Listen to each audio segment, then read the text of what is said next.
Hi, I'm Gary Hall Sr. from the Race Club. Today we're going to talk about one of the most challenging and yet beautiful strokes, the butterfly.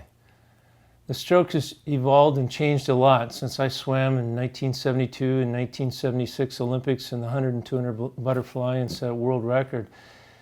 And we've learned a lot in the last few years from watching perhaps the greatest butterflyer of all time, Michael Phelps. But you can't replicate everything that Michael does. So over the next 5 webisodes, we're going to talk about 5 of the most important and key components to swimming butterfly fast.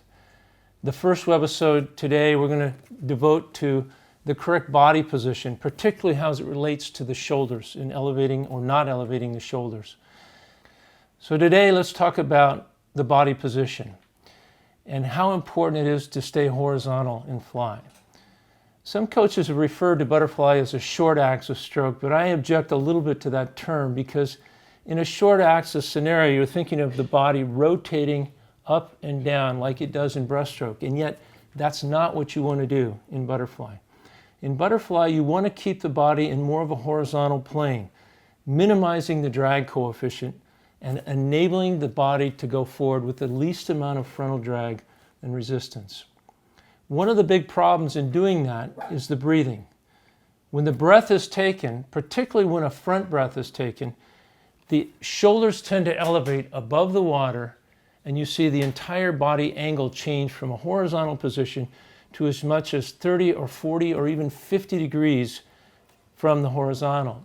When you're watching the swimmer underwater and see this drastic change in the body angle, you realize how much the drag coefficient has increased and how much resistance has now increased in the butterfly stroke.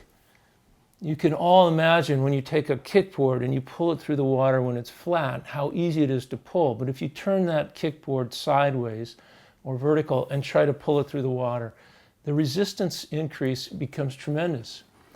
Imagine that when you do that to a 6-foot or 5.5-foot body and you put 30 or 40 degrees of angle in the body.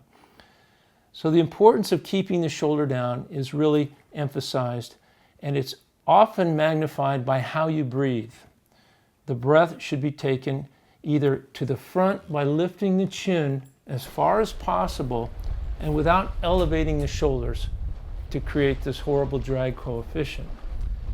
And if one is going to breathe to the side, you learn to breathe with the head down, the chin tucked down, and breathe back into the side in order to keep the shoulders flat and keep the body line horizontal.